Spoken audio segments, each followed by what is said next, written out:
by crossing your legs, and by gently closing your eyes.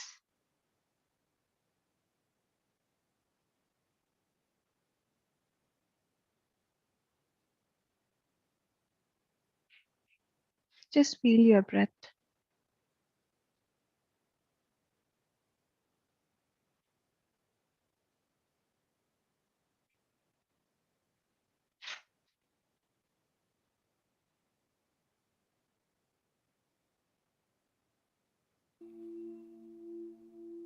How it is going in and how it is coming out.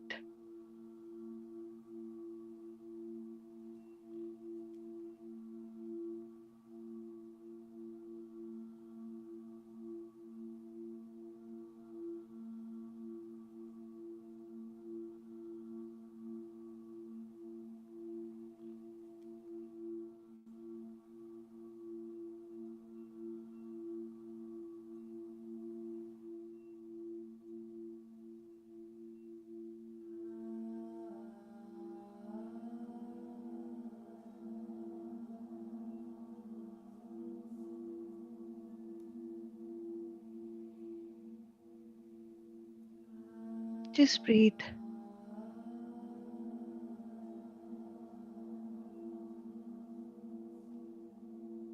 and experience the miracle of breathing.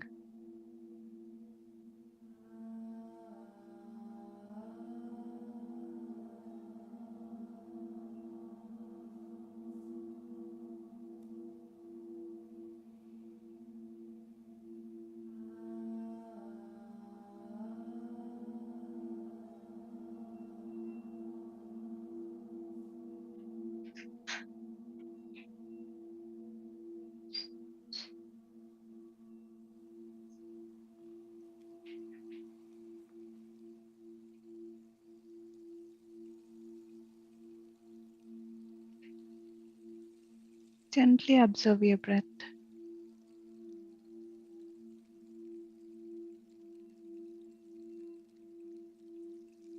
By cutting the thoughts,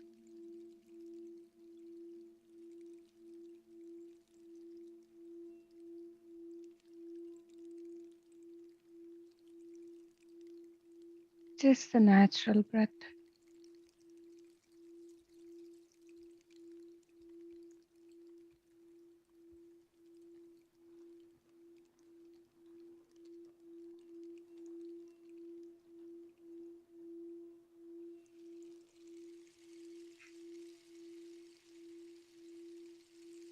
Let us travel to those places within ourselves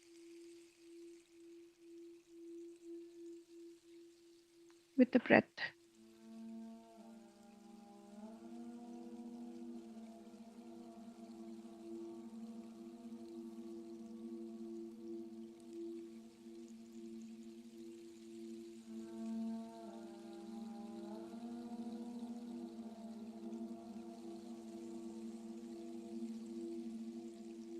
The more you are with your breath,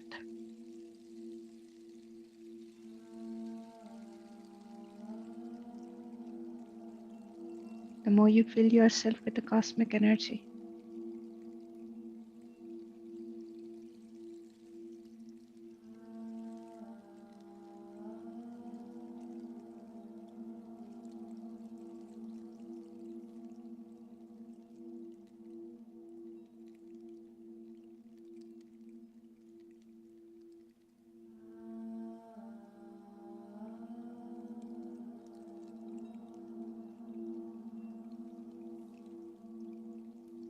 Let go of everything that is blocking you to connect with your breath.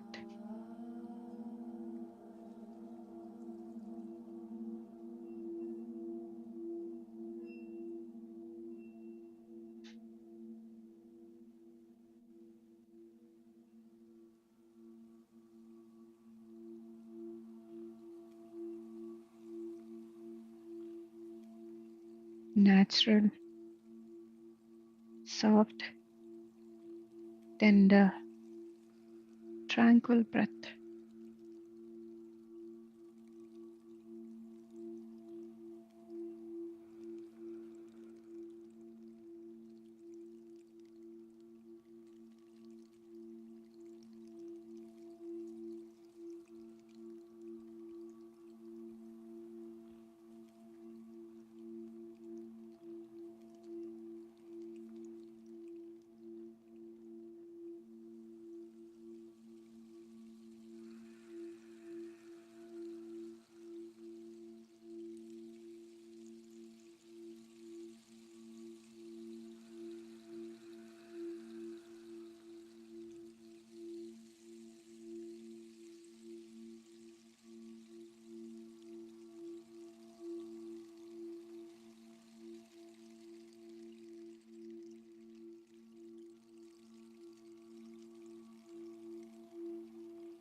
Last 1 minute, friends. Bring back your awareness to your physical body and to your surroundings.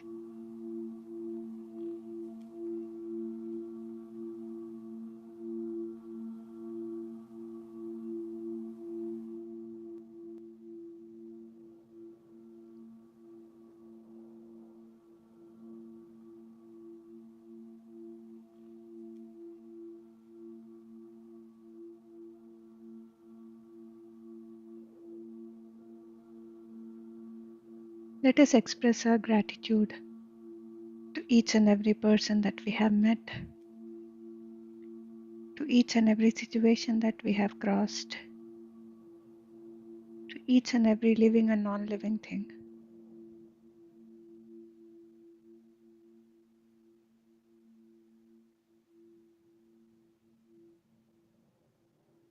Let us also express gratitude to our own self for being here and for creating that ripple effect.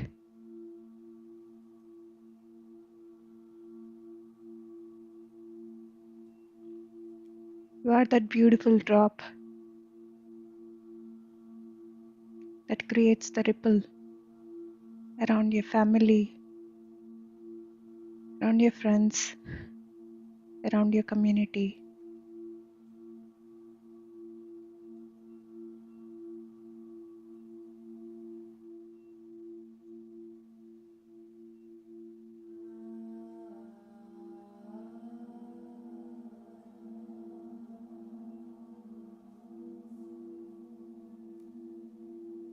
Last 10 seconds.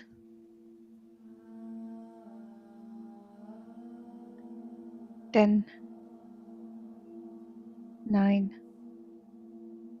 8, 7, 6, 5, 4, 3, 2, 1, 0. Now slowly place your both hands over your eyes for a few seconds. And whenever you're ready, you may open your eyes and take off your hands.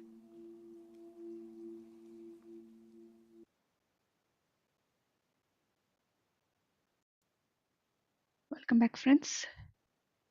I hope you all had a beautiful meditation. So if you have anything to share, you can unmute yourself. You can share your experiences.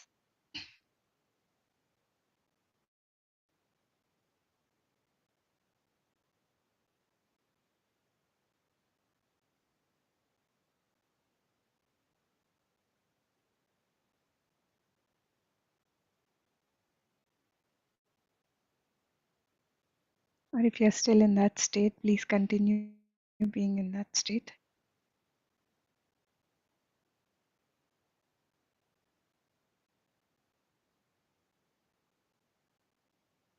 All right, friends. So today's topic is Door to Enlightenment. Yesterday, we had Master Ram sharing 18 guiding principles to enlightenment. And today, I'm going to share this Door to Enlightenment, which is written by Osho. I want you all once again to close your eyes. I have been looking for the door to enlightenment as long as I remember, from my very childhood. I must have carried that idea from my past life because I don't remember a single day in my childhood, in this life, that I was not looking for it. Naturally, I was thought crazy by everybody. I never played with any children. In the last year, when I was 21, it was a time of nervous breakdown and breakthrough. Naturally, those who loved me, my family, my friends, my professors, could understand little bit what was going on in me. why I was so different from other children, why I would go on sitting for hours with closed eyes, why I sat by the bank of the river and went on looking at the sky for hours, sometimes for the whole night. Naturally, the people who could not understand such things, and I did not expect them to understand, thought me mad. In my own home, I had become almost absent. By and by, they stopped asking me anything, and slowly they started feeling as if I were not there. And I loved it, the way I had become a nothingness, a nobody, an absence. That 1 year was tremendous. I was surrounded with nothingness, emptiness. For many lives, I had been working upon myself, struggling, doing whatsoever can be done. Nothing was happening. Now I understand why nothing was happening. The very effort was the barrier. The very ladder was preventing. The very urge to seek was the obstacle. Not that one can reach without seeking, but then comes a point when seeking has to be dropped. The boat is needed to cross the river, but then comes a moment when you have to get out of the boat and forget all about it and leave it behind. Effort is needed. Without effort, nothing is possible. And also, with only effort, nothing is possible. Just before the 21st of March 1953, 7 days earlier, I stopped working on myself. A moment comes when you see the whole futility of effort. You have done all that you can do, and nothing is happening. You have done all that is humanly possible. Then what else can you do? In sheer helplessness, one drops all search. And the day the search stopped, the day I was not seeking for something, the day I was not expecting something to happen, it started happening. A new energy arose out of nowhere. It was not coming from any source. It was coming from nowhere and everywhere. It was in the trees and in the rocks and the sky and the sun and the air. It was everywhere. Those 7 days were of tremendous transformation, total transformation. And the last day, the presence of a totally new energy, a new light, and a new delight became so intense that it was almost unbearable, as if I was exploding, as if I was going mad with blissfulness. The younger generation in the West has the right expression for it. I was blissed out, stoned. The whole day was strange, stunning, and it was shattering experience. The past was disappearing, as if it had never belonged to me, as if I had read about it somewhere, as if I had dreamed about it, as if it were somebody else's story I had heard. I was becoming loose from my past. I was being uprooted from my history. I was losing my autobiography. I was becoming a non being, what Buddha calls anatta. Boundaries were disappearing, distinctions were disappearing, mind was disappearing. It was millions of miles away. It was difficult to catch hold of it. It was rushing farther and farther away, and there was no urge to keep it close. I was simply indifferent about it all. It was okay. There was no urge to remain continuous with the past. By the evening, it became so difficult to bear it. It was hurting. It was painful. It was like when a woman goes into labor, when a child is to be born, and the woman suffers tremendous pain, the birth pangs. I used to go to sleep in those days near about 12 or 1 in the night, but that day it was impossible to remain awake. My eyes were closing. It was difficult to keep them open. Something was imminent. Something was going to happen. It was difficult to say what it was. Maybe it was going to be my death. But there was no fear. I was ready for it. Those 7 days had been so beautiful that I was ready to die. Nothing more was needed. They had been so tremendously blissful. I was so contented that if death was coming, it was welcome. But something was going to happen, something like that, something very drastic, something that would be either a death or a new birth, a crucifixion or or a resurrection. Something of tremendous import was just around the corner. And it was impossible to keep my eyes open. I was drugged. I went to sleep near about 8. It was not like sleep. Now I can understand what Patanjali means when he says that sleep and samadhi are similar. Only with one difference that in samadhi you are fully awake and asleep also, asleep and awake together. The whole body relaxed, every cell of the body totally relaxed, all functioning relaxed, and yet a light of awareness burns within you, clear, smokeless. You remain alert and yet relaxed, but fully awake. The body is in the deepest sleep possible, and your consciousness is at its peak. The peak of consciousness and the valley of the body meet. I went to sleep. It was a very strange sleep. The body was asleep, I was awake. It was so strange, as if one is torn apart into two directions, two dimensions, as if the polarity has become completely focused, as if I were both the polarities together. The positive and negative were meeting. Sleep and awareness were meeting. Death and life were meeting. That is the moment when you can say the creator and the creation meet. It was weird. For the first time, it shocks you to the very roots. It shakes your foundations. You can never be the same after that experience. It brings a new vision to your life, a new quality.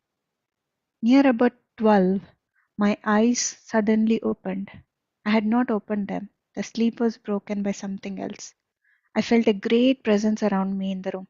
It was a very small room. I felt a throbbing life all around me, a great vibration, almost like a hurricane, a great storm of light, joy, ecstasy. I was drowning in it. I rushed out of the room, came out into the street. A great urge was there just to be under the sky with the stars, with the trees, with the earth, to be with nature. I walked toward the nearest garden. It was a totally new walk, as if gravitation had disappeared. I was walking, or I was running, or I was simply flying. It was difficult to decide. There was no gravitation. I was feeling weightless, as if some energy was taking me. I was in the hands of some other energy. For the first time, I was not alone. For the first time, I was no more an individual.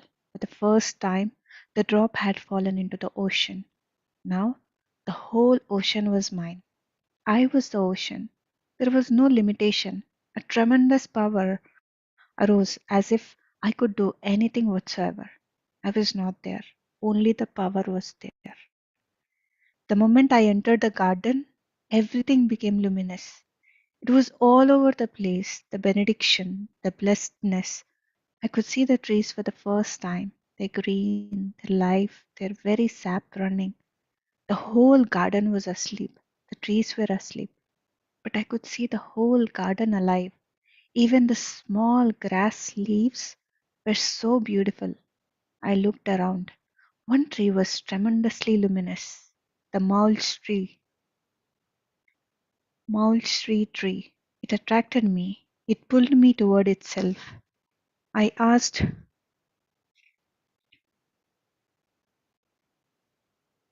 I had not chosen it. God Himself had chosen it. I went to the tree. I sat under the tree. As I sat there, things started settling. The whole universe became a benediction. It is difficult to say how long I was in that state. When I went back home, it was 4 o'clock in the morning, so I must have been there by clock time at least 3 hours. But it was infinity. It had nothing to do with clock time. It was timeless. Those 3 hours became the whole eternity, endless eternity. There was no time, there was no passage of time. It was the virgin reality, uncorrupted, untouchable, unmeasurable. In that day, something happened that has continued, not as a continuity, but it has still continued as an undercurrent, not as a permanency. Each moment it has been happening again and again. It has been a miracle each moment. And since that night, I have never been in the body. I am hovering around it. I became tremendously powerful and at the same time very fragile. That strength is not the strength of a rock. That strength is the strength of a rose flower, so fragile in his strength, so sensitive, so delicate. When enlightenment came, I could not speak for 7 days. The silence was so profound that even the idea of saying anything about it did not arise. But after 7 days, slowly, as I became accustomed to the silence, to the beatitude, to the bliss, the desire to share it, a great longing to share it with those whom I loved was very natural. I started talking with the people with whom I was in some way concerned, friends. I had been talking to these people for years, talking about all kinds of things. I had enjoyed only one exercise, and that was talking. So it was not very difficult to start talking about the Enlightenment. Although it took years to refine and bring into words something of my silence, something of my joy. Enlightenment is a very individual song, always unknown, always new, always unique. It never comes as a repetition. So never compare two enlightened persons. Otherwise, you are bound to do injustice to one or the other, or both. And don't have any fixed idea. Just very liquid qualities should be remembered. I say liquid qualities, not very set qualifications. For example, every enlightened person will have a deep silence, almost tangible. In his presence, those who are open, receptive, will become silent. He will have a tremendous contentment. Whatever happens makes no difference to his contentment. So, this was from this wonderful book of Osho, which is Autobiography of a Spiritually Incorrect Mystic. So, it's very, very interesting to read about Osho. And I happened to see this wonderful movie um, of Osho, which is in Hindi. And yeah, it was really beautiful. It had shown the glimpse of Osho's life. And yeah. So thank you, friends, for listening. If you have anything to share, you can, or if you have anything to ask, you can go ahead and unmute yourself. Hey, Sharuji. Hi, how are you? All is good, Sharu. How are you? It I'm good too. It was lovely. It was amazing, amazing, amazing because I resonated with it a lot.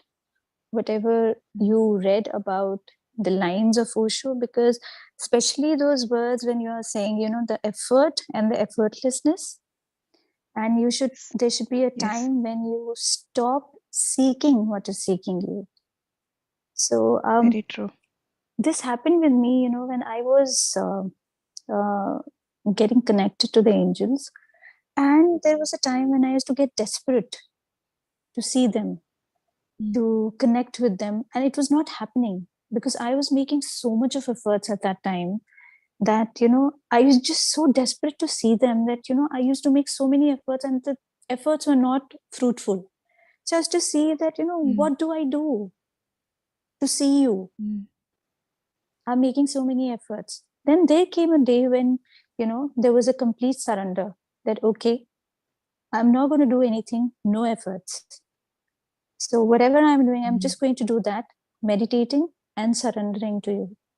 And then everything started falling into place. They started giving me signs, they started connecting with me. I started seeing them. So, I mean, I was resonating with each and every word that you were saying, Madhu ma'am, that it was like, my God, it is amazing. It was really amazing. Amazing. Thank you. wow. Thank you. Thank you. Wow, Sharu. Thank you. Thank you for sharing this, Sharu. Yes, what you have said is true. We should not always, expect. We have to drop the expectation, and then everything falls into place. And whatever we are seeking, that comes in front of us without any effort. So thank you for sharing, Sharu. True, true, true. Thank you so much for these, sharing these snippets. They're really beautiful and amazing. Thank you. Thank you, Shara. Yeah. Yes, friends. Anybody else? Hi, Madhu. Hi, Archana Archana. here. Hi. Lovely meditation. I think I'm going to repeat it again in YouTube. The I think music was like so thanks to calming. Sharu. Yeah, because yeah, it was Oh, Sharu who had shared this music. Yeah, it's the oh, moment she thanks, shared, I said Charu. it was It so was No, it wonderful. no, no, was no. taking Please, me please, somewhere. listen, listen, Yeah. listen. Please thank Madhu, because see, me and Madhu, all of us are same. So this is what I do. Yeah. It's like Madhu is me and I am Madhu. So Oh, yeah. please, if she's sharing, just feel that I am sharing. Uh, If I am sharing, that means Madhu is sharing or Arjuna is sharing. Everybody, we are the same. So Yes. it should just reach you. Anyways, That's it. we all are the benefit, we are benefiting from it. It was like so good. I thought, okay. And, trust me, I would like to talk, but sometimes I just feel like being in that. So I hope you and Mhm. Ram or any other, masters who conduct this should, I mean, they don't mind because sometimes I really don't feel like talking. Like, Yeah. I just want to be in that zone. Yes. And sometimes even when you guys Mhm. disconnect, I just want to be. And when I feel like, okay, then I come back. I start. I mean, that's when like I open my eyes. So today was one such day. So yes, I think I'm going to Yeah. store it in my favorites, the music and everything. Thank you That's so great. much. Thank you, Archana. Mm, Thank you for yeah, sharing. Yes, it's not required for us to talk. Like if we are still in that mm, mood, so yeah, mm. we it's a And it's not calling that we have to be often, but yeah, serving. once in a while we just feel Mhm. like, okay, just let's continue in that. Like we just don't feel like Yeah, talking or opening eyes also. true. So, Yes, thank you. great experience. Thank you, Archana. Yes, friends. Anybody else?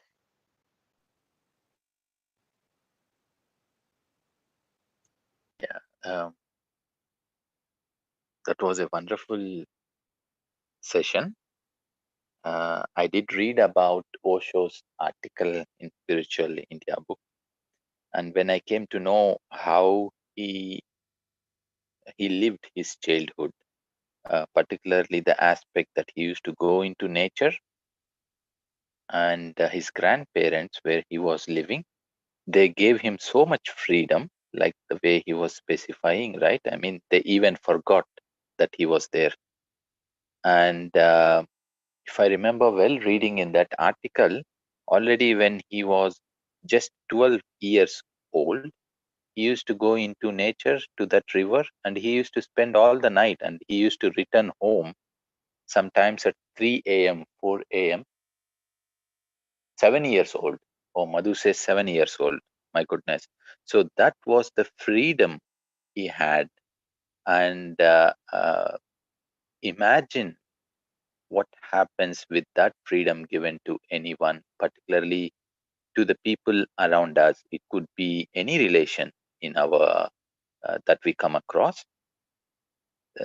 The freedom lets people to explore themselves truly, and for sure, yeah, it's also part of lot of things that a soul undergoes through various lives. It's all part of soul plan. However, we all, when I read that article, I felt whoever comes into my life, I would love to give a similar freedom because that freedom is very liberating.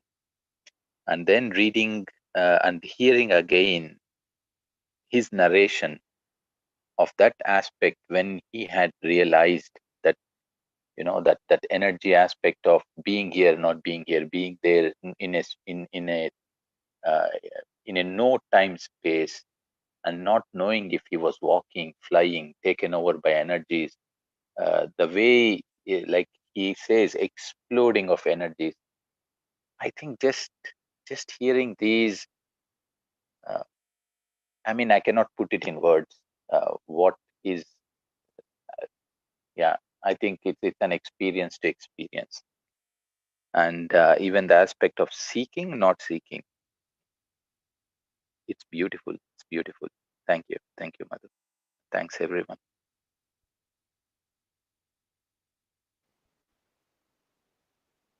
Thank you, Ram. Yes, friends. Anybody else?